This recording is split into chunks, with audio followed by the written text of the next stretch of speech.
on our YouTube channel, 580 WIBW YouTube channel. 580 Sports Talk is the name of that channel. Go subscribe, 580 Sports Talk. You can also find us on Facebook as well, WIBW News. Hopefully we've gotten the audio issues ironed out for both our on-air and our streaming audience.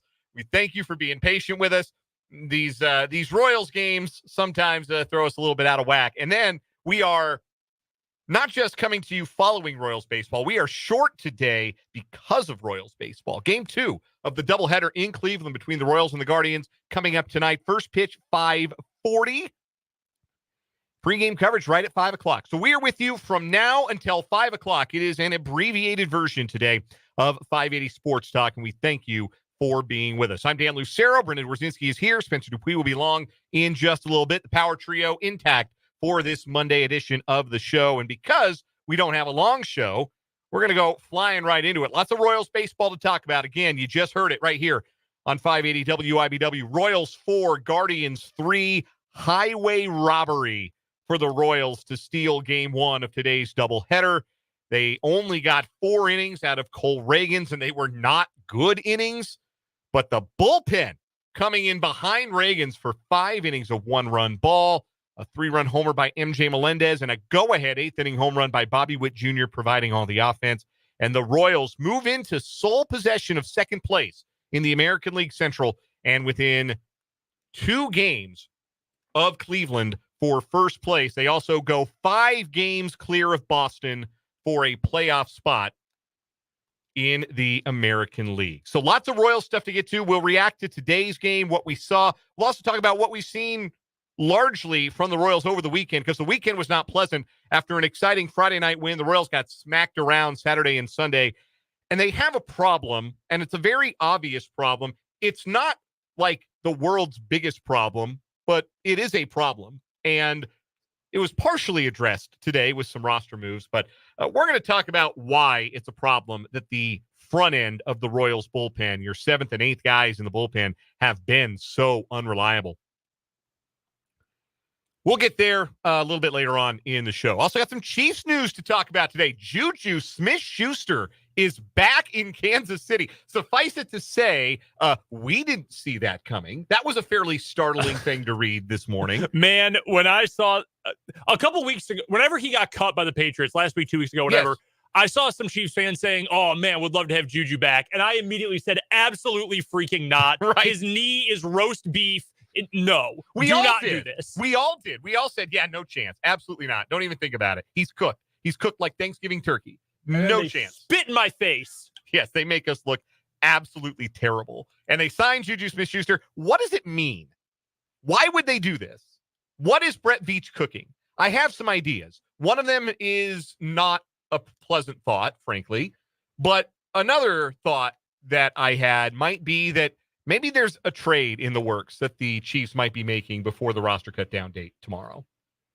So we are going to discuss that in greater detail later on in the 4 o'clock hour. It's also a big NFL news day. CeeDee Lamb finally got his money, probably opens the door for extensions for guys like Jamar Chase as well, and Amon-Ra St. Brown potentially as well. And we'll talk all things NFL with Matt Verderame, our NFL insider from Sports Illustrated and SI.com. He's going to join us in about 20 minutes or so. We'll do good, bad, ugly from the weekend that was, a round of what is wrong with you to open the week. And then we'll wrap things up at 5 o'clock today and send it back to the Royals Baseball Network as they are putting in a double shift at Progressive Field. I tried calling it the Prague.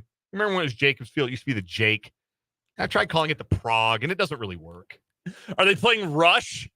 I know, right? Is ELO? Dream Theater going to show up? A little ELO. No, the Prague does not work. Even though it's right across from the Rock and Roll Hall of Fame. Yeah. It really didn't I mean, work if they played Rush, I'd be all about it. So, no, it's the Jake. It'll be the Jake forever. Anyhow, game 2 of the series, of the 4-game series, game 2 of the doubleheader tonight. And the Royals go into it on a winning note, 4-3 this afternoon. And I did not think this game was going to go Kansas City's way. The way Cole Reagans came out, particularly in the second inning, I have not seen Reagans that shaky with his fastball command all season. Now, it's a weird, Like you've got the day game on a Monday, which is rare. It's an early first pitch. Reagan's looked like a guy who just never got all the way loose. And to perhaps back up my theory, he did leave the game in the fifth inning after facing one batter, which frankly, after 93 pitches, I thought that should have been it. I thought that he probably should not have even started the fifth inning, give a reliever a clean inning and go from there. But I understand trying to see if you can maybe sneak one more inning out of him because it is a doubleheader after all. You don't want to tax your bullpen too bad in the first game. But Reagan's left after a 4-pitch walk to lead off the fifth. It is being called a calf/hamstring cramp. That bodes well for it being just a short-term issue, not anything that's going to send him to the injured list. Salvador Perez and Cole Reagans both recognized something was not right. They got him out of the game, and hopefully that allows him to make his next start as scheduled. But he was not sharp, and it was obvious he was not sharp. He was throwing a lot of pitches, ran his pitch count up, gave up the 2 runs in the second, seemed to settle in a bit in the third and the fourth innings, and then pitched with a lead in the fourth inning after MJ Melendez's 3-run home run. But I am sure if you were a Royals fan and you're watching Reagans go off the mound with nobody out and 1 on in the fifth, and you're thinking, okay, the Royals might lead this game, but it's a 1-run lead, and the Royals have to get 15 outs out of their bullpen, you probably didn't feel great. No, it's terrifying, especially when you have to manage the bullpen to a certain degree because you've got a doubleheader. Like, you're going to have to burn through a number of guys here. So you not only had to get 15 outs from your bullpen, you needed Chris Bubic to go more than an inning. You needed John Schreiber to get 5 of those outs. Yes, he did. Johnny Leverage. And you know what? It worked. MacArthur came in, and it was scary. It was kind of worrisome, but thanks to incredible defense from MJ Melendez, something I never thought I would say unless you put cannot play in the middle of it. He got out of it. No runs allowed by MacArthur, even though it was shaky. Bubic gave up the 1, but hey, 5 innings, 1 run allowed. Normally, you can live with that. And thankfully, you had MJ's big home run. It was his day today, and then Bobby Witt doing the Bobby Witt thing. We're not at a point with the Royals where I'm worried about style points. I am much more worried about figure out a way to get it done. And this was one of those games. It was have somebody else step up. When you're going to have a game in which Salvi got on base plenty, Vinny did not. He scored a run, but did not have a hit in the game, went 0 for 4. Someone other than Bobby Witt Jr. had to do something. And today it was MJ Melendez. He got it done, whatever it takes. And credit where it is due. As bad as this bullpen has been for most of the season, or as inconsistent and shaky as this bullpen has been all season, they sacked up and got it done today. So good for them. They did. And I liked how the bullpen was deployed in particular. I like seeing Bubic start a second inning. I think that you've got a former starter, and that's a guy you should try and stretch out because he's been really, really good. He did give up the only run, little infield, not an infield hit, but seeing eye infield single with the infield in off the bat of Naylor after Jose Ramirez had doubled and advanced to third on a fly out. Look, 5 innings of shutout ball is probably asking a lot from this Royals bullpen right now, but 5 innings of 1-run ball in a close game, that's going to give you a chance. And that's exactly what those guys did. And I thought that the urgency with which they had MacArthur ready to go. Like, MacArthur wasn't ice cold coming in the fifth. He was ready to go. They were ready to go get Reagans at the first sign of trouble. They wanted to extend Bubic. They did extend out Schreiber and Urseg against 2, 3, and 4. Best hitters, biggest outs. That's what Lucas Urseg is being used for. And today, that was the 9th inning. He got the job done. About a month ago, I think it was the Boston series. Yes, it was the Boston series at home.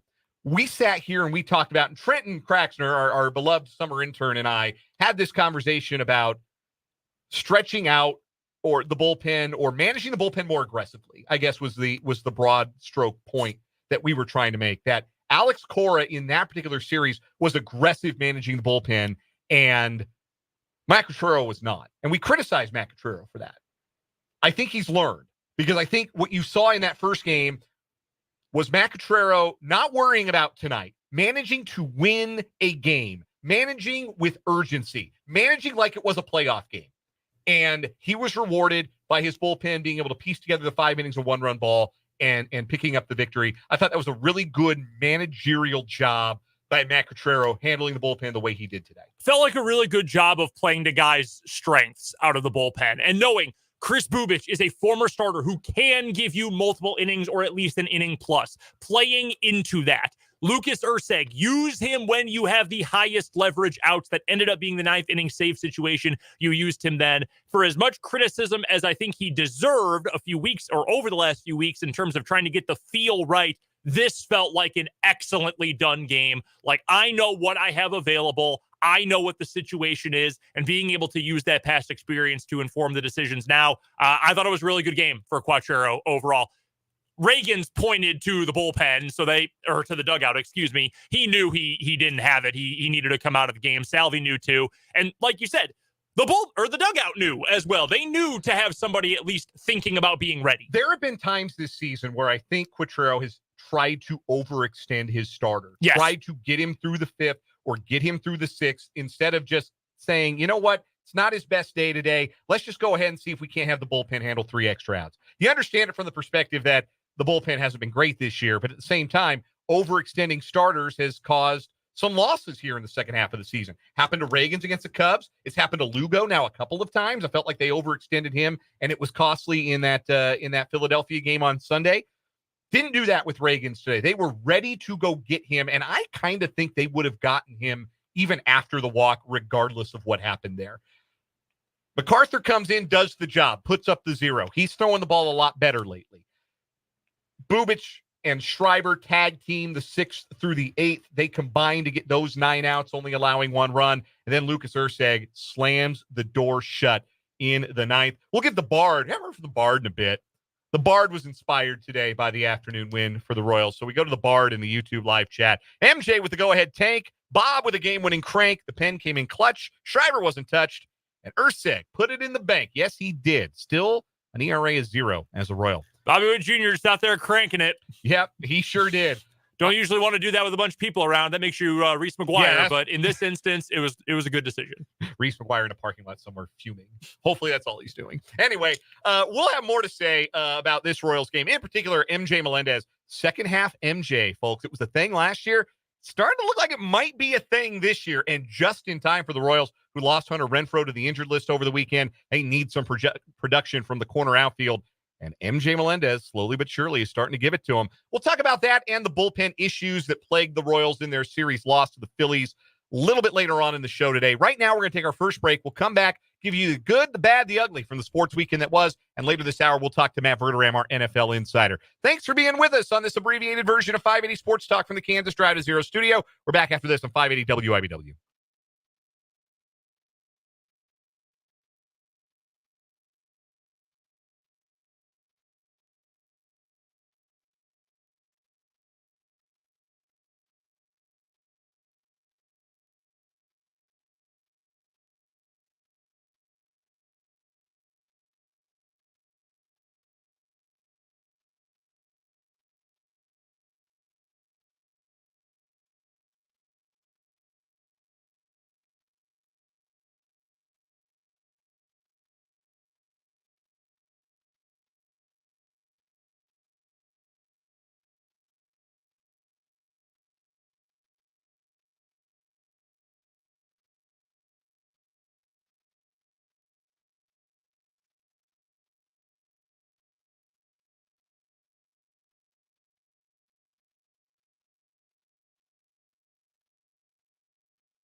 A quick good, bad, ugly from the weekend that was. My good, college football is back, and we got some bangers on Saturday. Georgia Tech and Florida State was an awesome game. Huge upset for the Bees. They ran it down Florida State's throat. SMU Nevada was a banger. New Mexico Montana State went down to the wire. Yeah, it was a great Welcome back, college football. What was your good, Brendan? My good, debt for musicians, because it has been great for the consumer.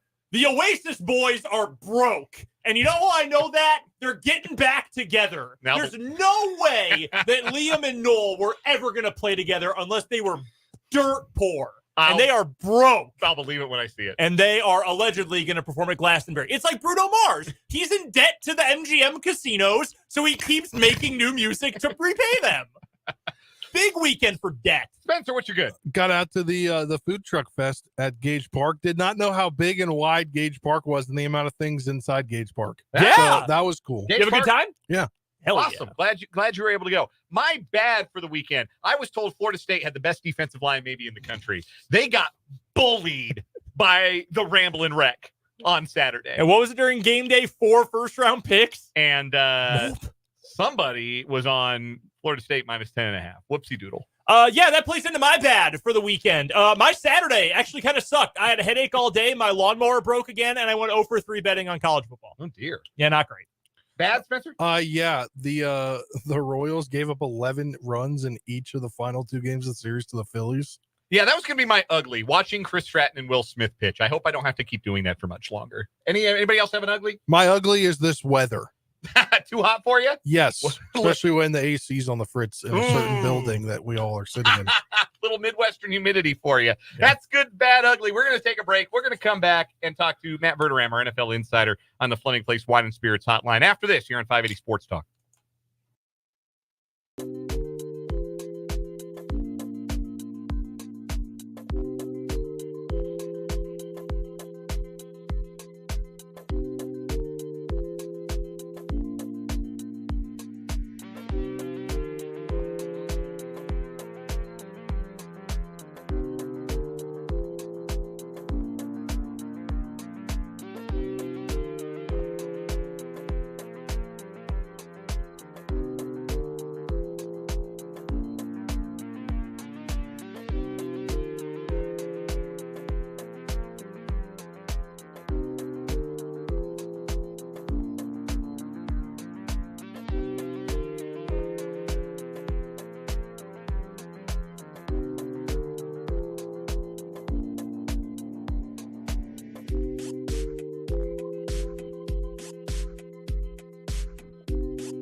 Joining us on the Fleming Place Wine and Spirits hotline is Matt Verderame, our NFL insider, covers the league for Sports Illustrated, SI.com.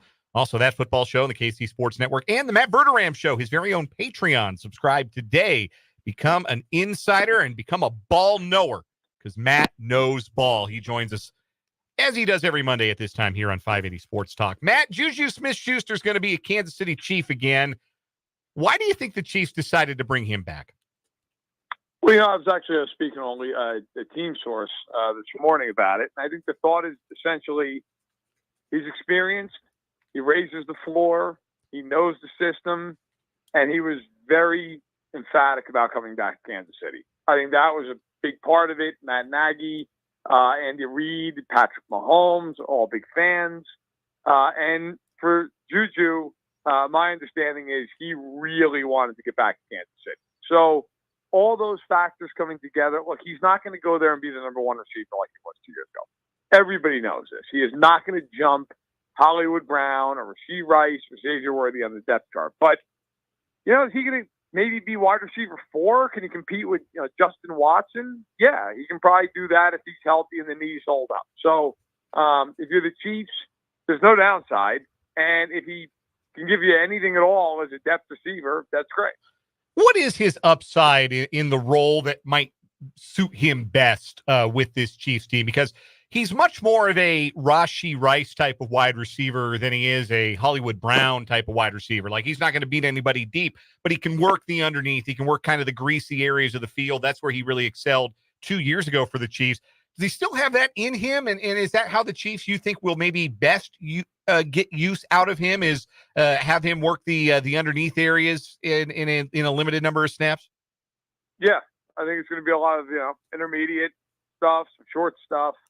I think the general train of thought with JuJu is going to be, listen, he is insurance in case somebody gets hurt and or suspended. He is a guy who they know. They can trust him. Now, again, are his knees going to hold up? I mean, that is the question. He was not the same player in New England last year. But the Chiefs, again, they don't need him to go out on 900 yards. I mean, if he goes out there in the red zone on third down, if he can work that intermediate area, if he can get himself open in his own, hole, his own coverage, that's where he wins. That's where he excels. So if you're Kansas City, do I think all of a sudden it's like, oh my goodness, their roster's so much better? No. But would I rather have JuJu Smith-Schuster than whoever the heck was going to be the seventh receiver on this? Yeah. I mean, sure, why not? He's certainly more proven than anybody else who's going to be on the bottom half of this depth chart. If they do keep 7, Matt, and that seems to be the general school of thought, is that they're going to keep 7 wide receivers. That's Hollywood Brown, who will start and be inactive at least the first week, maybe a couple of weeks after that. Then you have Xavier Worthy, the first rounder. You have Rashee Rice. You have Justin Watson. And now you have JuJu. If there are 2 spots left for wide receivers, who do you think those will be when they get to cut down day tomorrow? It's really tough. I think when you get to the bottom of the receiver depth chart, it's not just about who can play on offense. It's really more about who can give you something on special. And Dave Tobe has talked just nonstop about Nico Remigio. Like, at some point, I think that kind of matters.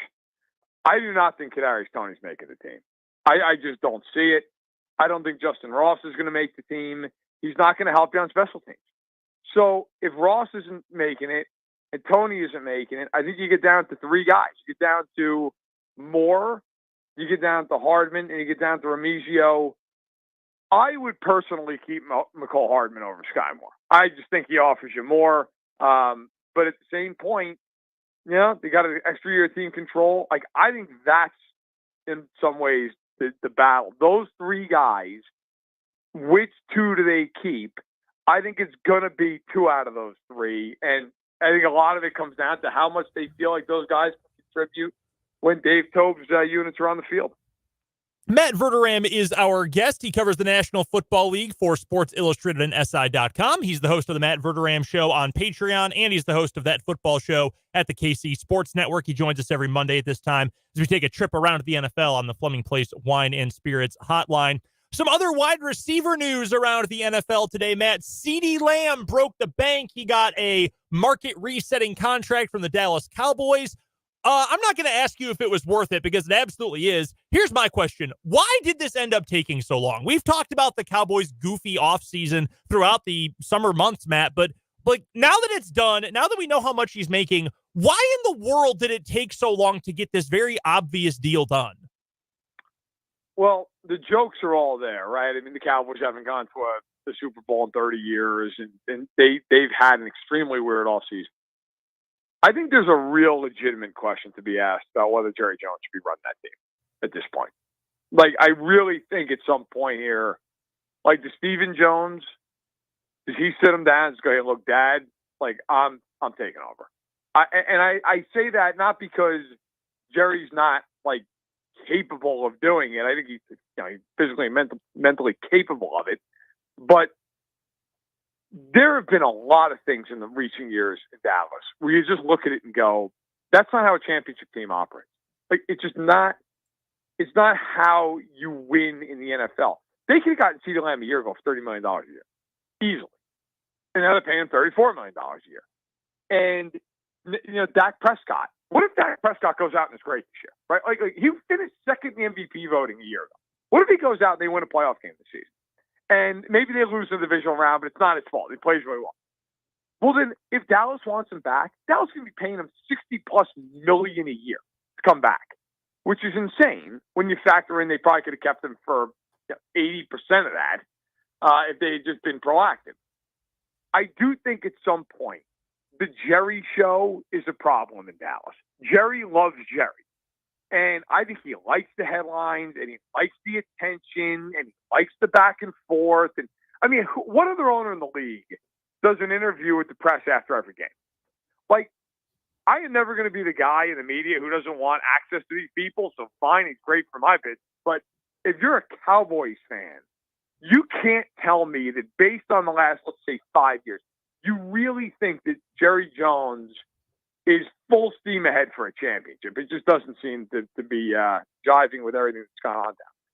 From one team with an egomaniacal and losing it owner in the Cowboys to a team that has, I think, a very good owner for the most part in the New England Patriots, they've got a bit of a quarterback dilemma here. Jacoby Brissett brought in to be the stopgap veteran quarterback. He's safe. He's fine. Probably better than he gets credit for. He also got banged up in their preseason finale. Meanwhile, they've got Drake May, who Gerard Mayo, I believe, admitted has been better than Jacoby Brissett during the preseason. Where do you think the Patriots end up going? Do they go with the stopgap veteran, or do they just say, balls to the wall, here comes Drake May? They cannot play that kid on that team.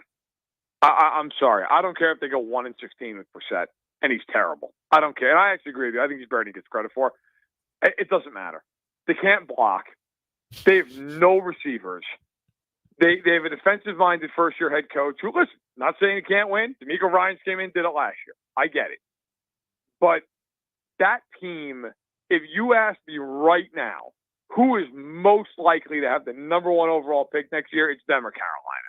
I mean, Denver, to me, is still in that mix. And you could even talk about Vegas. Well, I don't think Vegas is quite that bad.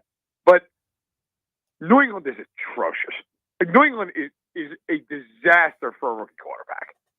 I would let Brissett go out there and play the year, at least most of it. Maybe you bring in May at some point when the season's lost and, hey, look, we're going to give him 6 games, fine.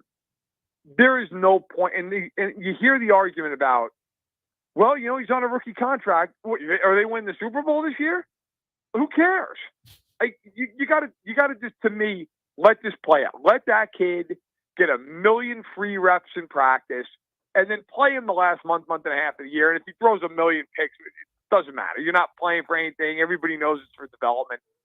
I would let Brissett start at least the first half of the year and probably, honestly, 10, 11 games. I think the Patriots have claimed my spot as my personal pick to finish with the worst record in the league. And I've bounced between a few teams, Matt, but like their offensive line, like you said, it's horrible. We knew the tackles were going to be bad. Now the interior looks like it's going to be really awful too. And that defense, which was supposed to be the calling card, it's why I know a lot of people who cover the league have said, well, I don't think they'll be, 4 or fewer wins bad because that defense will be good. They lost arguably two of their three best players, if not their two best players, and Judon to a trade and Christian Barmore due to the very scary blood clot thing. I mean, other than Christian Gonzalez, and, if you discount Drake May because he's probably not going to play right away, I mean, what does that team have? That is the most bereft roster in recent memory, I think. Even Carolina, like Adam Thielen is a guy. They've added Deontay Johnson, but like even last year, you could make an argument. I don't know what argument there is to make with New England. New England's horrific. I mean, I really think there are going to be some games this year where they struggle to get 200 yards of offense. Ugh. Like maybe struggle to get. I mean, really genuinely, yuck, just can't do anything. They like I am not a believer in Denver. I know the hype train is like full steam ahead with Denver right now because they went 3-0 in the preseason. I don't believe in Denver in the sense I just think we're going to get into the season and you're going to have like Mike McDonald scheming up Bo Nix. It's going to be a problem. But even Denver, you have Javonte Williams, you have Cortland Sutton. Like, you have some guys that, hey, you know what, some weeks, if Nix turns out to be pretty good, okay, they're not going to win 11 games, but, like, they're going to be competitive some weeks. Maybe Peyton can get, the most out of them. You just look at New England, and to me, I really, if they win more than 3 games, I give them all the credit in the world. I don't know how they're going to do it. And in a division where every one of those games are going to be huge underdogs, in a conference where most games are going to be huge underdogs, I just don't like. What is the benefit of putting Drake May in? So you can say he got experience of what? Looking at the sky. I mean, he's going to get plastered in those games. So I just don't. I don't see. It's like what did Bryce Young benefit from last year in Carolina? Does that experience help Bryce Young? I don't see where that helps him. We're joined by Matt Verderame of Sports Illustrated here on the Fleming Place Wine and Spirits Hotline. And as it seemed like the Ayuk trade talk has simmered, it was Peter Schrager last night on Twitter kind of pushing that that the Commanders could potentially be back in. Now, what is the latest with the Ayuk drama? The truth of it is, I think it's wait and see. I mean, you talk to people around the league, and the general school of thought is, who knows? I mean, the Niners might pay him. At some point here, they might come to a consensus on his worth, or Ayuk's just going to sit there. I mean, the Niners are very quietly having kind of a disaster of an offseason. Nobody's really talking about it because, hey, rightfully so. They've been really good the last 5 years. Got to give them the benefit of the doubt. And I do give them the benefit of the doubt.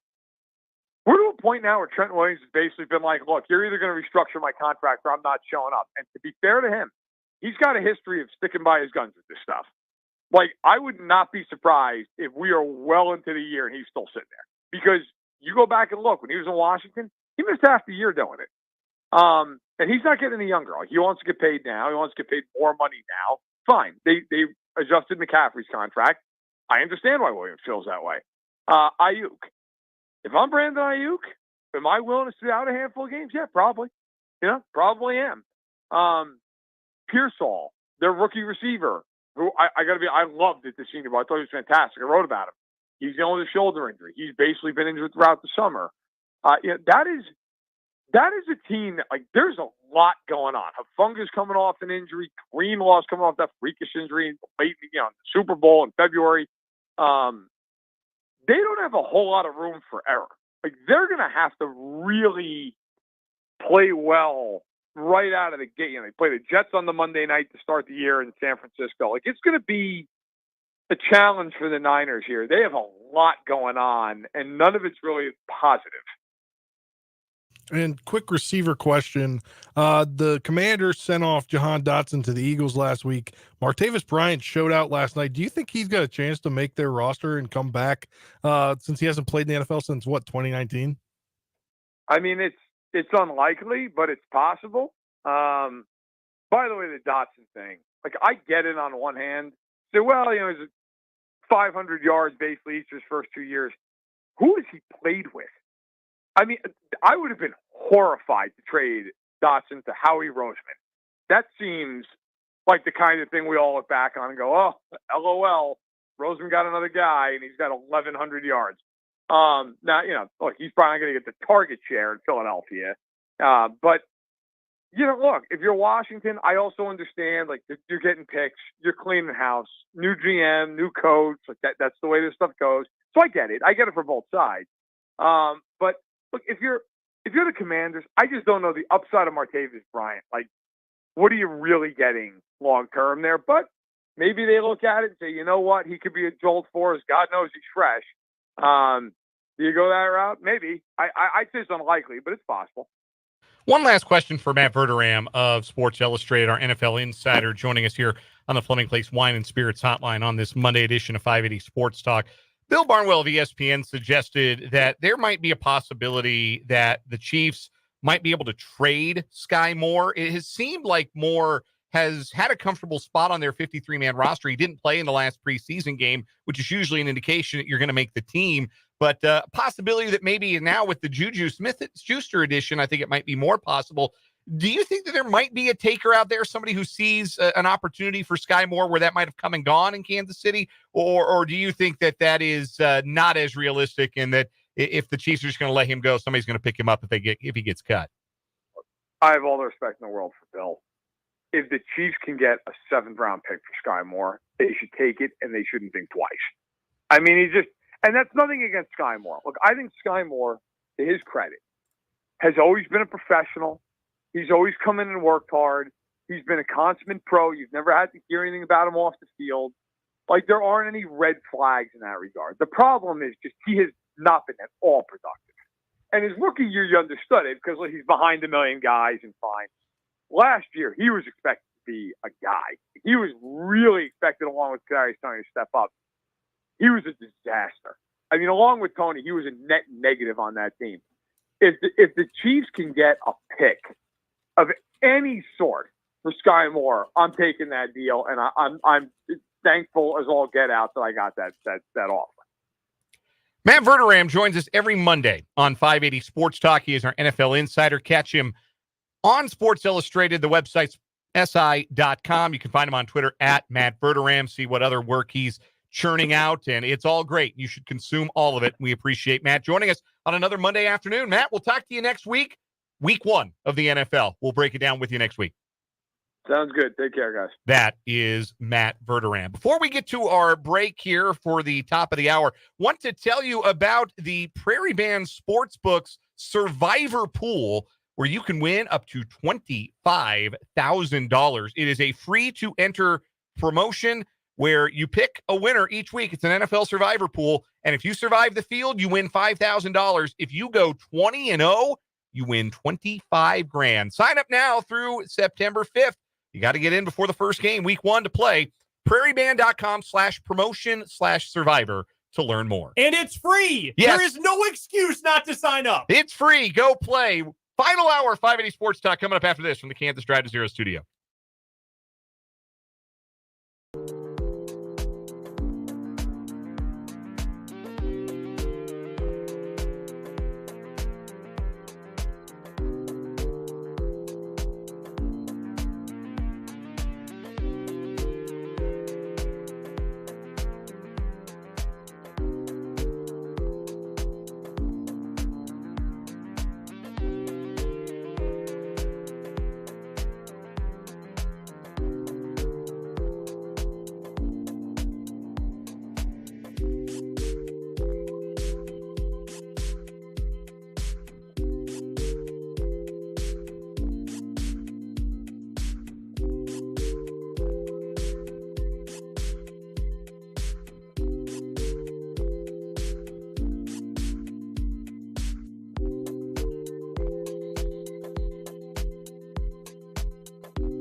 hour number 2, our first full hour and our only full hour of this Monday edition of 580 Sports Talk, as we'll give way to the Royals Baseball Network at 5 o'clock for Game 2 of today's doubleheader and Game 4 of a critical Game 2 of 4 of the critical 4-game series in Cleveland between the Royals and the Guardians. The Royals winners in the opener, 4-3 this afternoon. Bobby Witt Jr. playing the hero. His 27th homer of the year, a go-ahead blast to left in the 8th inning to provide the winning margin. And the Royals and Guardians will do it again tonight. Alec Marsh and Logan Allen, the scheduled starting pitchers. Marsh is up as the 27th man for the Royals. We'll talk plenty of baseball here in this 4 o'clock hour of 580 Sports Talk. In the Kansas Drive to Zero studio, Dan Lucero, Brendan Dworzynski, and Spencer Dupuis with you the rest of the way. Coming up later this hour, we'll talk about the Chiefs re-signing JuJu Smith-Schuster, a move that came out of left field, but if you heard Matt Verderame talk about it, something the Chiefs are pretty excited about and doesn't seem like it's a precursor to anything imminent with Rashee Rice, which was my initial concern when I heard the news. We'll discuss what it means and some other NFL news a bit later on in this hour. We'll also have our first 2 What Is Wrong With You stories of the week.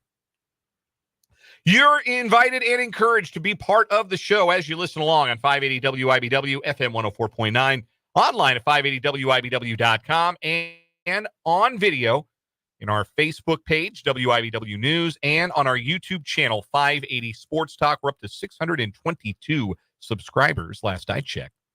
Keep those numbers going up. If you are in the YouTube or you're watching live on YouTube right now, you can interact with other listeners to the show and interact with your hosts in the live chat. We appreciate seeing everybody hanging out in the live chat today. You can also text the program. The Top City Metal Supply text line is open, 785-272-9429. Over on the YouTube, I cut up the picks I gave on Friday's show for week 0, which again, I went 0-4 against the spread. 0-3 on games I actually put money on. It's fine. I'm living in a box now, but it's fine. The thumbnail is when I used the word awful. I had that, like the TikTok text that pops every word you say kind of thing going on. Yeah. And I called Nevada awful. And the thumbnail is just me talking into the microphone with the bubble, saying awful. I might make that my Twitter picture. Well, because I noticed when you did one of me talking about Rashee Rice earlier this week, it's me talking, and the word cut out that happens to be up on the thumbnail is mistake. Yes. So mistake and awful. Things are going well. Very good. Me going with awful is really good, though. I might have to crop that. If you don't know what we're talking about, you should subscribe to our YouTube page, 580 Sports Talk on YouTube. Subscribe today. We've got new YouTube shorts coming out, some quick hitter videos and takes and thoughts pulled from either on air or from some other things as well. This is funny. This is really funny to look at. Yeah, isn't it? Awful mistake. Very fitting after my garbage picks too. Talking about awful. It's not the most flattering thing just on face value, but it's very, very funny. Also today, a new installment of the YouTube series that is sweeping the nation, captivating the globe. Immaculate Grids with Dan. I did the Sunday Immaculate Grid, which included the Kansas City Royals. The Royals were one of the columns on the Immaculate Grid for Sunday, so I called it up, and I was excited to remember some ex-Royals. I ended up having 5 ex-Rockies on the board as well, which is kind of funny. But lots of those out there. Yeah, didn't do that on purpose. And then I went back and saw if I could do 9 ex-Rockies on the board, and I could. Nice. I got it. Yeah. Nice. Octavio Dotel's a bit of a cheat. In that regard, in his 1 month he spent with the Rockies in 2010. But hey, you know what? It works. It's like using Ryan Fitzpatrick for the football version. Exactly. Anyway, go check out the Immaculate Grid with Dan. That's up. If you're subscribed to the YouTube, you should see it right on the front page of your YouTube app or youtube.com. And interact with those videos and the shorts. And, of course, these live shows. And you can watch our archive as well up on our YouTube page. Again, it's 580 Sports Talk. By the way, there was some history made in Major League Baseball yesterday. Did you? Well, two different types of history. Did you see either of these? I did see that the Diaz brothers both gave up walk-off home runs. That was interesting. Yes. So the two pieces of history that I wanted to make sure we got to. One, Edwin and Alexis Diaz are brothers. They are both pitchers, and they both gave up a walk-off home run on the same day. First time that has ever happened in Major League Baseball history, courtesy of the fine folks over at Baseball Reference. Also, the Chicago White Sox, they have lost 100 games. Yes, they have. They are 31-100 through 131 games. That is the fastest that any team has reached 100 losses in 108 years. 1916. That's that's the last time a team lost 100 games that quickly. The White Sox actually on the calendar, it's the fastest ever. Because that 1916 Philadelphia A's team, the schedule actually started later in the year. Right. They didn't hit that until August 31st. Also, only played 140 odd, maybe 150 games. Yeah. I did not realize, I've known the 1899 Spiders. That's the gold standard for crap. It's the worst team of all time. I did not know the story of the 1899 Spiders, though. They let all their players leave because the same owner also owned, what was it, the St. Louis Browns? Yes, it was a different team, yeah. And, all their players are good players just walked and went to a different team to create like a super team. Yeah. And the Spiders were the dregs that were left. Yeah, back in the day, you were allowed to own multiple teams. You cannot do that anymore for this reason exactly. So I did not know that that's why the Spiders were, in fact, that bad. I think there is a legitimate argument to make. Given the ecosystem and environment around what is Major League Baseball, I think you can make an argument this is the worst team of all time.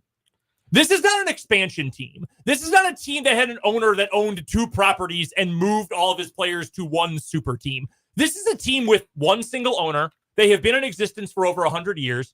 I think you can argue this is the worst team of all time.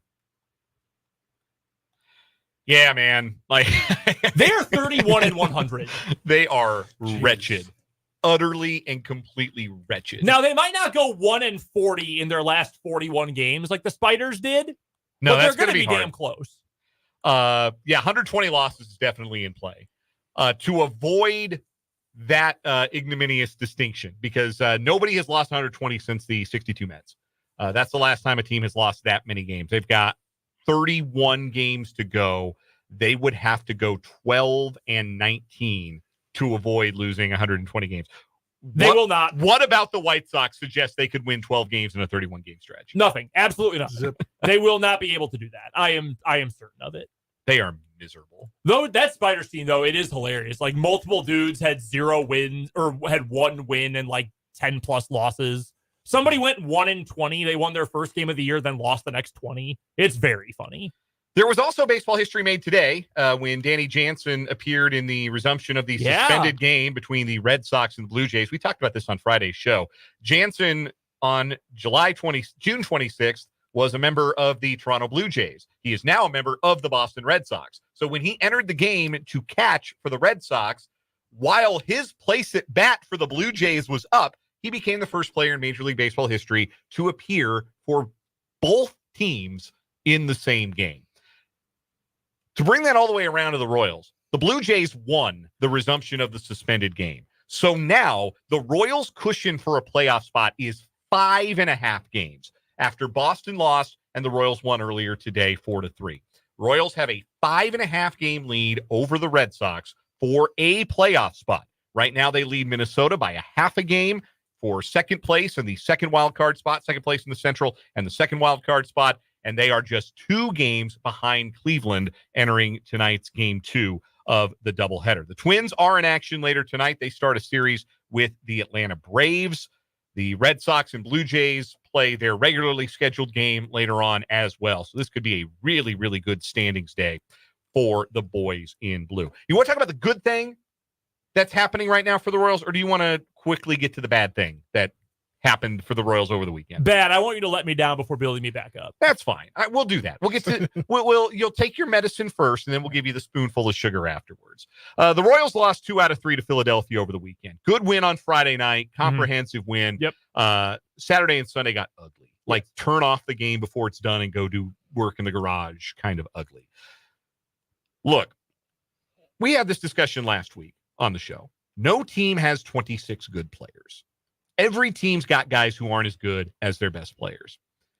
And every bullpen has guys who aren't really trusted to handle high leverage situations. Mm-hmm. The Royals, unfortunately, have had more guys than not who you really can't trust in those high leverage situations throughout the season. But look, everybody's got a 7th and 8th guy in the modern 8-man bullpen. And their job is not to pitch in high leverage. Their job is to get all the rest of the outs. There are 1,458 innings in a Major League Baseball season. And your best guys can't pitch them all. Yep. You have to have somebody else who comes in when you're down by 3 runs in the 7th or the 8th inning. And their job is to keep the game manageable. Give your offense a chance to come back and win. You know who that's especially valuable for? The team that leads Major League Baseball in comeback wins this season. Yeah. The Kansas City Royals, who added another one to the ledger this afternoon with their come-from-behind 4-3 victory.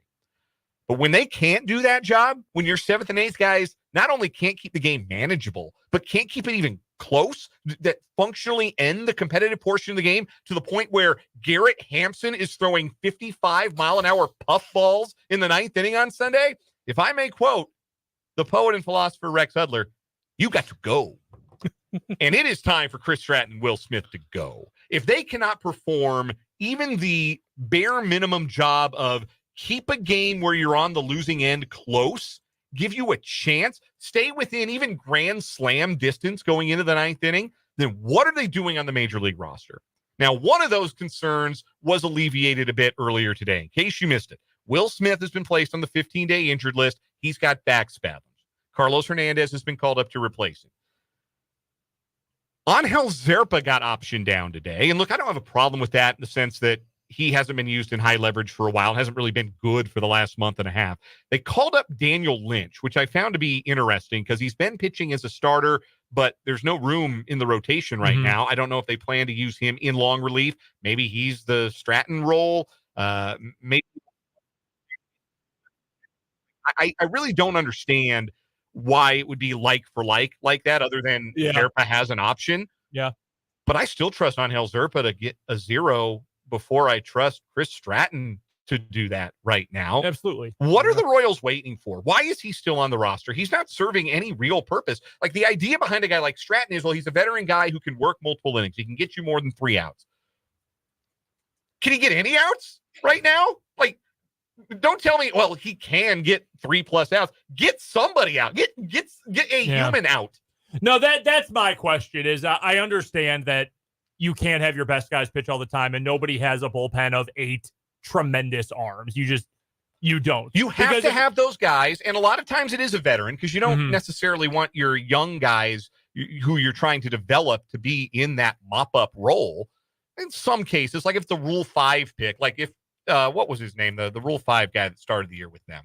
Matt Sauer. Yeah, Matt Sauer. If Matt Sauer were still on the team and he were pitching in that role, okay, fine. Like, you're trying to make sure that you can keep him on the roster. But they cut bait on Matt Sauer because they decided we have to have a better 8th guy in the bullpen than that.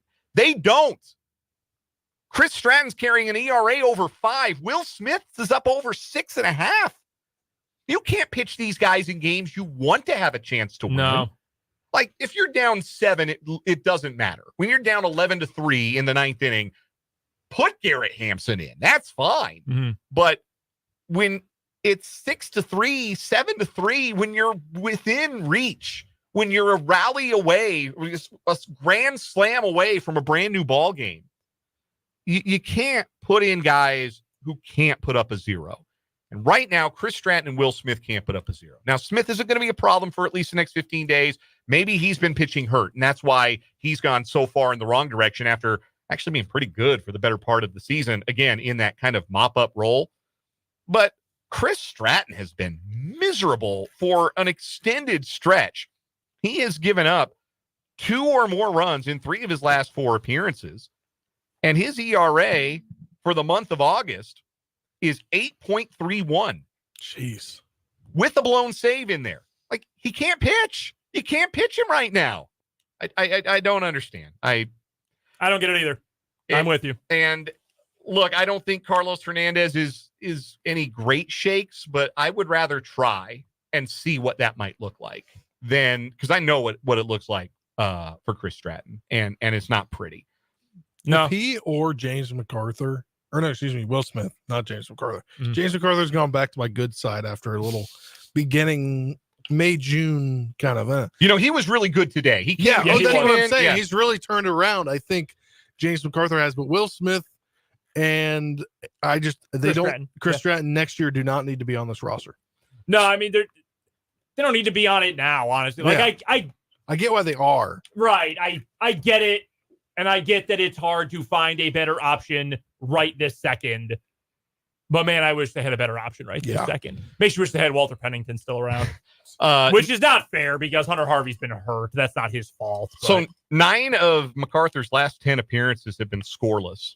And he struck out 8, 9 in the third inning. So starting to get the strikeout pitch back, starting to make some guys miss, which is something that he really hasn't been able to do for the better part of the year. So, and he did a fine job earlier today. I guess now it's 10 of his last 11 appearances have been scoreless because it's not counting. I was just looking at his baseball reference. It doesn't include today where he came in with a runner on in a 1-run game and was able to work out of trouble without the run scoring. So perhaps MacArthur, a young pitcher, maybe starting to turn the corner. That's something that the Royals could really use. All right, that's the bad. You want to talk about the good thing that's happening for the Royals right now? Yes. Second half MJ Melendez is happening right now. MJ with the big 3-run homer today and a spectacular catch in left field that, folks, I hope you stuck around. If you watched the game, I hope you stuck around to see a replay, because if you watched it live and you watched John Kenzie Noel's fly ball deep into the left field corner, you would have thought that ball was going to be deposited into the Cuyahoga River. You would have thought that was the longest home run in the history of baseball, given the camera angle. And the cameraman lost the ball and didn't pick it up until it was just about to settle in the outstretched glove of MJ Melendez, who had to cover a lot of ground to get to that ball in the left field corner, save 2 runs. And really, I think we can look and kind of say it saved the ball game, because the Royals would have gone behind at that moment if not for Melendez's catch. So the catch was a big deal, saved 2 runs. The home run put 3 on the board. It is Melendez's 17th home run, or rather, no, he had 16 last year. It is Melendez's, it is his 17th home run of the season. He's right at 16 this year. Anyway, last year, we talked about Melendez and how after a really disappointing first half, MJ Melendez came on in the second half last season. In the first half of last season, before the All-Star break, MJ Melendez hit 206 with a 622 OPS and 6 home runs. In the second half, the final 64 games of the season, Melendez hit 273 with an 836 OPS and 10 home runs. Folks, it's happening again.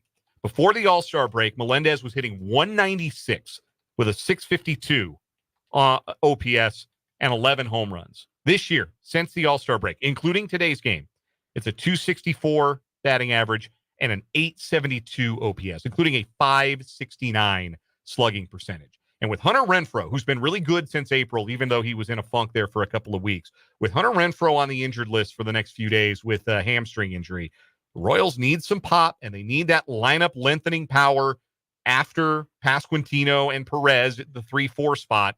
And Melendez is starting to give the Royals that, really coming around in the second half again. That's a big deal, not just for MJ, but for the Royals. OPS up over 1,000 in the month of August. Here's my question with Melendez. Do you trust him? And I'm not trying, this isn't a gotcha. I'm really not trying to make it into that. That's my genuine Melendez question. Do you trust this to continue? If the answer is yes, well, there's your Renfroe replacement. There's the guy who's going to hit for some pop and is going to be better in the field because of that athleticism. I mean, I give all the credit in the world to MJ Melendez for working on that, because a lot of guys don't get that much better in the field, because he stunk at it his first 2 seasons, and he has gotten markedly better. So I appreciate that. That's my one question with him is, do you trust that this can continue for another roughly month and a half? Well, I mean, we've got now some evidence that maybe this is just a slow starting player who gets it going as things warm up in July and August. And there's some value to that. I mean, what he's done of late has certainly been valuable to the Royals' cause. What he did today, he won them the damn ball game just about. Do I trust that, like, all of a sudden he's a completely different player? Not necessarily. Like, he's not drawing a lot of walks, but he's putting the ball in play quite a bit. It's not batting average on balls in play driven, this improvement. He doesn't have an unsustainably high batting average on balls in play. Just starting to hit the ball out of the ballpark. And the pitch he hit out today, look, that was the same pitch. If I were Eli Morgan, that's the same pitch I would have thrown MJ Melendez. Velocity up in the zone beats MJ. How many times have we seen him swing through that pitch or swing under that pitch, get beaten on not even premium velocity, just fastballs? He gets beat on that pitch a lot. I guarantee you that's the book throughout the American League Central on MJ Melendez. Beat him with velocity. Morgan's not a hard thrower. The fastball was at 92, but it was up. That's the spot you want to go on MJ Melendez. And he got to it and turned on it and snuck it out of the ballpark down the right field line for a really big swing. So I think there's some validity to the idea that he's improving and that he's really kind of coming around and that he can be counted on to produce some of that power that the Royals need in the lineup right now. I'm glad he's been able to do it. And he was great today. He is, as much as anyone, the reason the Royals ended up winning that game today.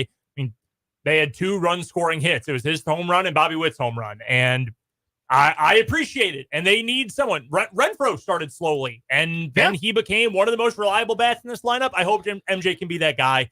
I will stick with the optimism for now. I do hope that this is something that is going to continue. Some thoughts from the Top City Mail Supply text line from the 785 first. Both of these texts from the 785. I'm excited to see the record, the possibility of playoffs. Take that back. Not excited, elated. But there are some things that are making me very nervous right now. I would imagine those some things are what you're seeing out of the dregs of the bullpen. That's been the big negative right now. That and the continued, I guess you could probably call them struggles of Seth Lugo and Cole Reagans to deliver consistent outings at the top of the rotation. That's why it's been so good to see Michael Wacha pitch as well as he has. He was excellent again on Friday against the Phillies to get the only win in that series.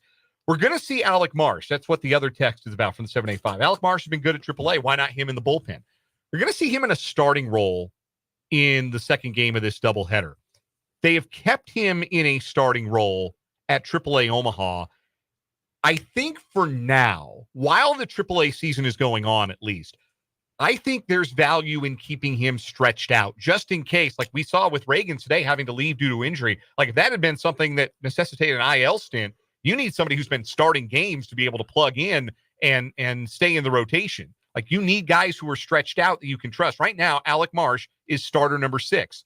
And you hope you don't need starter number 6. And I think when the AAA season comes to an end at the beginning of September and the Royals have the rosters expand, I would be very surprised if Alec Marsh doesn't then join the team and provide some relief help. But for right now, I think that the value for Alec Marsh is A, rebuilding his confidence, having a lot of success. He's been great down with Omaha. But also being the guy who's next in line in case there's an injury. Because the Royals have leaned so heavily on their starting pitching to this point, they can't afford a drop-off. They can't afford to go to a guy who's carrying an ERA of 5 down in AAA just because they need some spot starts. Having Alec Marsh as starting pitcher 6 right now is a really good insurance policy for this team. And I wouldn't be surprised if he comes out and has a good outing against Cleveland today. We've seen him pitch well at the major league level this season. Let's hope he can stay on the role he's been on since being demoted and come up and keep that struggling Cleveland lineup struggling this evening. We're going to take a break here on 580 Sports Talk. When we come back, our first 2 What Is Wrong With You stories of the new week. We'll talk some Chiefs NFL news coming up a bit later on as well. It's our final hour today. We're cut short because of the Royals from the Kansas Drive to Zero studio. This is 580 Sports Talk.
It's What Is Wrong With You time on 580 Sports Talk for the Kansas Drive to Zero studio. Our first What Is Wrong With You stories of the week. We're going to crown a monthly champion this week.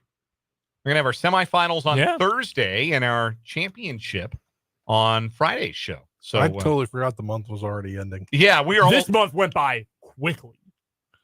I feel like the months before seasons start that you are particularly busy goes by very fast. Mm-hmm. Yeah, we are flying into football season. No question about that. We got two new stories today. My story first.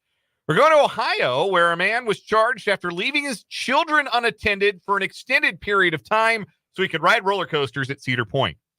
The father, identified as a 36-year-old resident of the Sunflower State of Kansas. We don't know where. We don't know a name. Back off. Oh, no. But this is a Kansas resident. And he took his 4 kids to Cedar Point on Friday. His kids aged 2, 4, 8, and 9. While there, the man decided he would go on a ride with his eldest child, leaving the 8-year-old to watch over the youngest 2. And the trio was left unattended without adult supervision for a while. According to an incident report, a woman spotted one of the children near the Magnum XL 200 coaster playing in the dirt. When she walked with the child towards another attraction called the Corkscrew, she observed the other sibling alone in a wagon. She waited about 20 minutes until the father returned. When speaking with an officer at the scene, the man told law enforcement that he left the children several times. I asked the man how many rides he rode and left the children unattended. He stated 3, but one of the rides he rode twice, the officer wrote in the report. Due to the statements that he made, it was determined that the children had been left unattended multiple different times throughout the day. The man was charged with endangering children, a misdemeanor, due to failing to watch the children. Due to the man being the children's sole guardian, a judge allowed him to be released on his own recognizance. Listen, man, I understand that you want to ride the cool roller coasters at the theme park. But if you're there with 4 small children, get ready to learn teacups, buddy. Real quick, I would like to amend a comment. He is not from Kansas. He is from the town of Kansas, Ohio. Oh, is that right? In Seneca County, Ohio, there is a census-designated place called Kansas. It has a population of 175. Kansas, Ohio. I had no idea. There you go. It is named for the Kansas Territory. Learn something new every day. There you go. It's right off the banks of the... thankfully, we don't have to claim this one. We here in the Sunflower State. He is not ours. Woo! We do not have to claim this guy. Good, because he sucks. Yeah, man. Sorry, you got to ride the lazy river. You got to do the kid stuff when you've got kids. You can't just say, hey, chill here. I got to go ride the Magnum XL 2000 twice. Yeah, dude. Even your 8-year... Come on. This is loser behavior. Yeah, if you want to go ride the cool adult rides, go by yourself. You will be judged being a 36-year-old man at a theme park alone, but you won't care. You'll be too busy riding the rides and having fun. Who cares if you get judged for that? You'll be having a blast. Go by yourself. Yeah, this sucks. Get a babysitter for your kids. Boo. Otherwise, bumper cars, pal, or the little train. Like the Gage Park train. Uh-huh. They probably got a little train at the Cedar Point. I'm sure ride they with do. your little kids.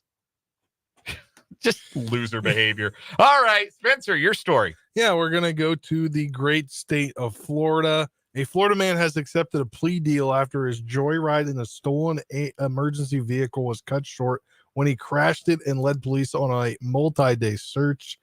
On Thursday of last week, Gregory Brian McGall, 36, agreed to a plea deal that will keep him behind bars for 25 years. Prosecutors said at a hearing in Hillsborough County Court. He had the 26-year-old, I guess he's 26, not 36, not accepted the terms. He would have faced life in prison for his March 22nd crimes in Tampa.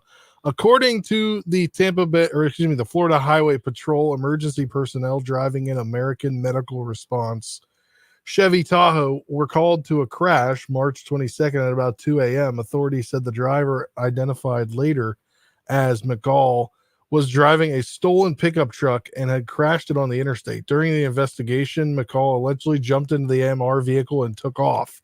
In dash cam footage, McGall was seen at the wheel of the carjacked vehicle in a high-speed chase. Officers with the Hillsborough County Sheriff's Office were alerted to the theft and pursued him before they lost sight of the suspect.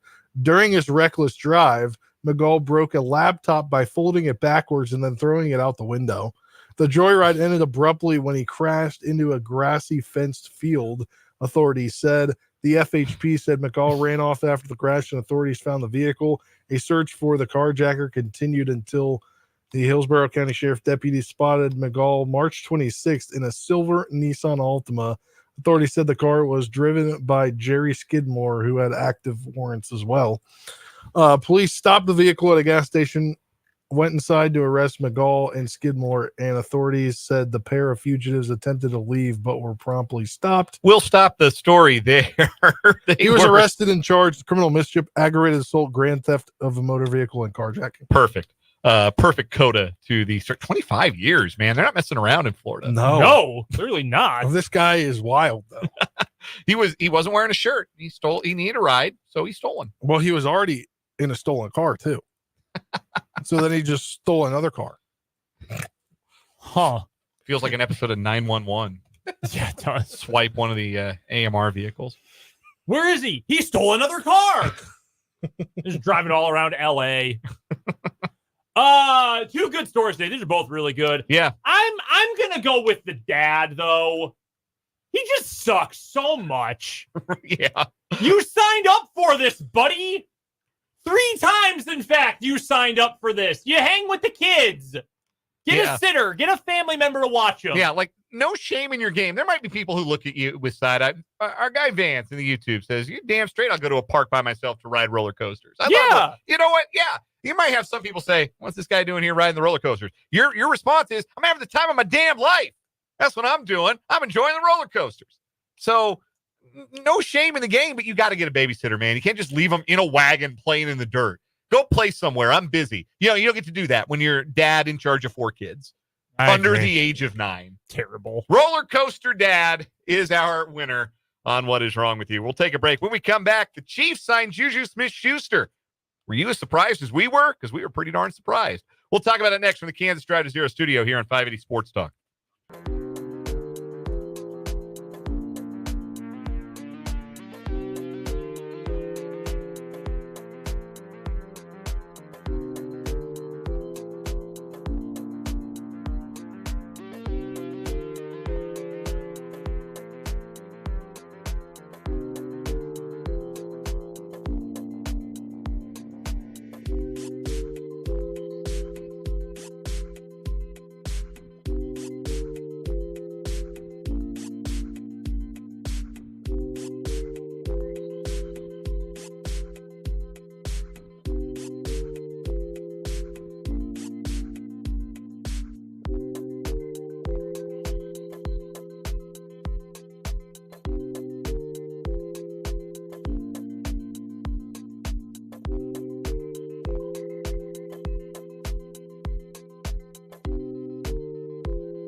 I don't know how many times you guys had to check and double check that the accounts tweeting about the Chiefs signing JuJu Smith-Schuster were authentic and not fake Twitter accounts. And to make sure it wasn't Ballsack Sports or A Darn Schefter. A Darn Schefter. Those are the glory days. Those are the glory days of Twitter. I did. I was a little confused when I saw the news earlier today, but the Chiefs are reuniting with the veteran wide receiver. Sounds like the Chiefs would only have to pay him the veteran minimum, not much at all, and he's already owed, I think, $7 million from the Patriots this year. Yeah, so the way that works is JuJu is getting $7 million this year, one way or the other. The Patriots are on the hook for anything that he has not signed elsewhere for, so they got to pay him $7 million. The Chiefs then can say, well, we'll give him the veteran minimum. JuJu's making the same amount of money regardless. Yeah, it's all the Why same to him. Why would we help someone else? It's all the same to him and his accountant, his retirement guy. It's just a matter his financial advisor. Where do the checks come from? And the Patriots will now be paying, when it's all said and done, the Pats will be paying somewhere in the neighborhood of 5.8. The Chiefs will pay about 1.2, and that's it. So my first thought on this was a negative one. My initial reaction was they must know something we don't about an impending suspension for Rashee Rice.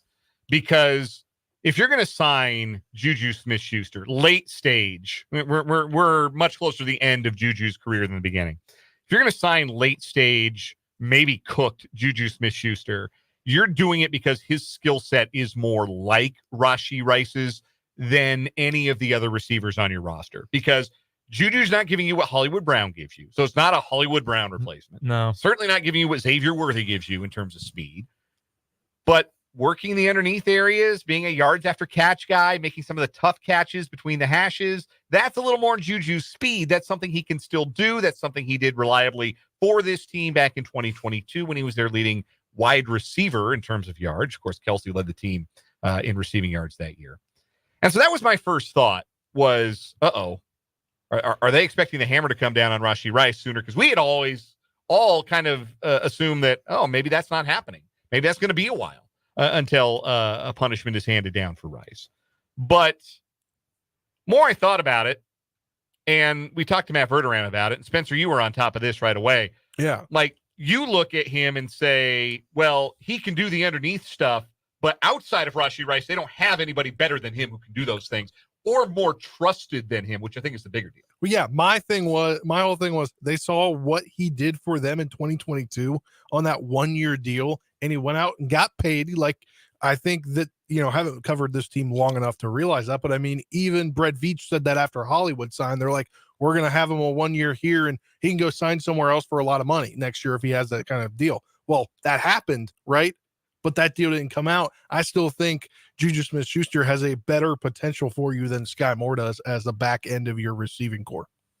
Now, it doesn't not mean that a Rashee Rice suspension isn't imminent or could happen. And now you have a guy on your roster, again, who is trusted more than the Sky Moores and Kadarius Tonys, but then can also fill some of those needs in the passing game, some of those routes that you need to be able to have guys who run and who the quarterback trusts.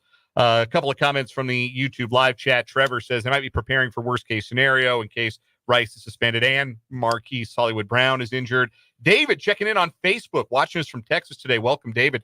Says JuJu will get a few balls thrown to him for sure. He doesn't drop the ball. He'll help in the absence of Rice's suspension if it comes down the pipe.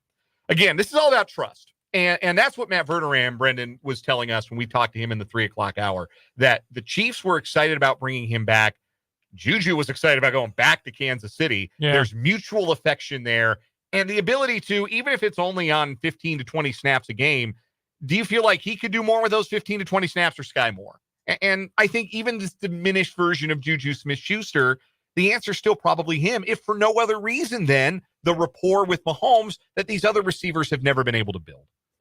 Can I be really obnoxious? I'd rather just play Noah Gray. I'd rather just say forget a fifth receiver and I just play Noah Gray. Well, I think you're going to get. I think you're getting a lot of 2-3 tight end stuff anyway with the Chiefs. Yeah. They've been increasing their 2 and 3 tight end looks over the last couple of years anyway. Yeah, I mean, in the grand scheme of things, this is probably not going to mean all that much. I guess you could theoretically run into a situation where, like McCole Hardman this past season, where he ended up making a huge contribution. He caught the game winner in the Super Bowl, but leading up to that, do you know what McColl's stats were last year with the Chiefs before? He didn't do anything until week 18 when he was the primary receiver for Blaine Gabbert in that Chargers game. Yeah, in 6 games with the Chiefs, he had 14 catches for 118 yards. And like, this is not me dumping on McCole Hardman. I know I have done that many times, but this is not me doing that. I swear. It's just he did not have a big role. The Chiefs said, hey, look, it's not working out in New York. We need somebody who Mahomes can at least say, like, okay, I know what I'm getting, because you didn't know what you were getting with anybody else. Even Rice, who was the best receiver, but was still a rookie and was prone to mistakes. You live with that sometimes. Here's the other thing.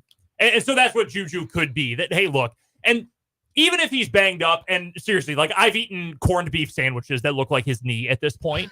It's not good. But you know what JuJu is willing to do? Block.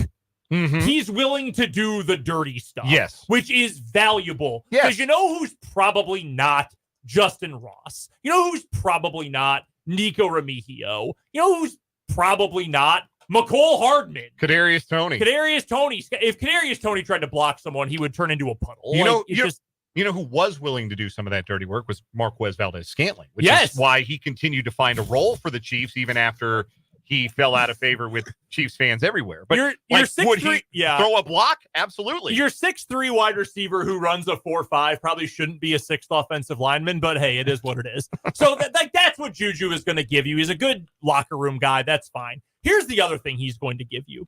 Joshua Briscoe, who is a former radio guy in Kansas City. He's the editor-in-chief of Arrowhead Report over at Sports Illustrated, covers the Chiefs over there. Does the Only Weird Games podcast with Seth Kaiser and Nate Taylor as well. Mm-hmm.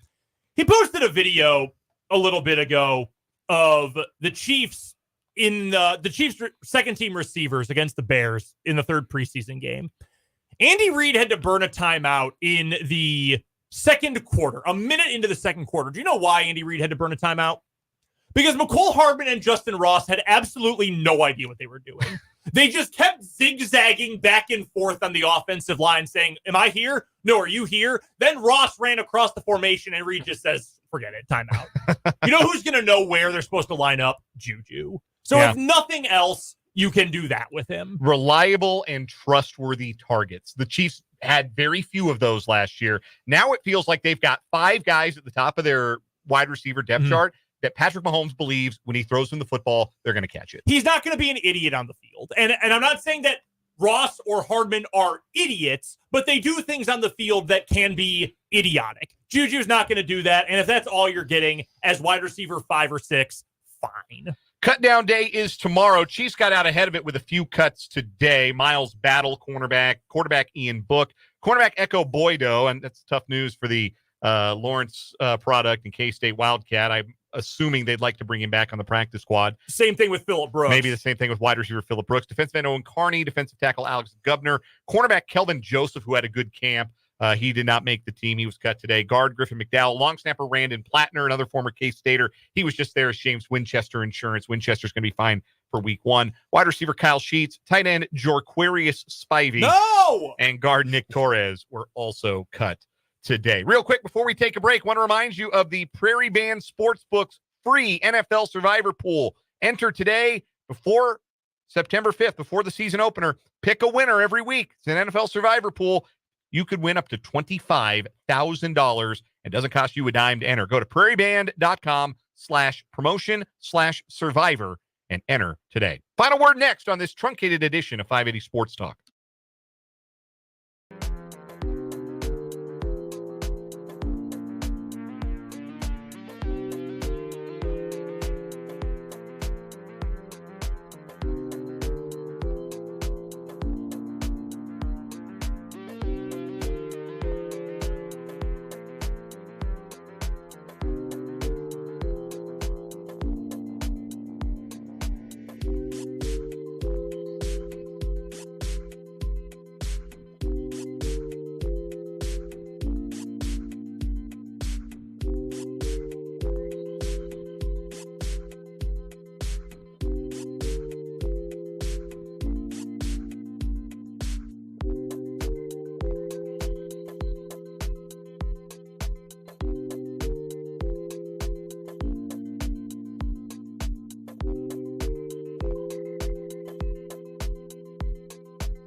Before Royals baseball, a final word on this edition of 580 Sports Talk. Spencer Dupuis.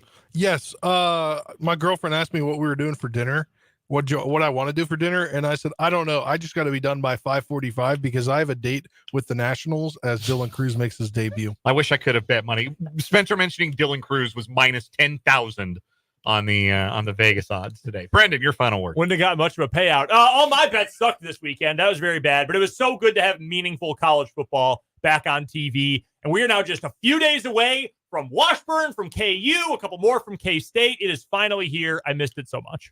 Final word for me, MJ Melendez as second half player. It was a thing last year. It looks like it might be a thing this year, and just in time, too. The Royals need that production out of the left field spot. They need that production from the left side of the plate. And if MJ is going to start bringing it, that bodes well for the Royals down the stretch. Royals baseball coming up 5:40, first pitch. We'll see if they can sweep the Guardians. We'll talk to you tomorrow at 3 for Spencer and Brendan. I'm Dan. See ya.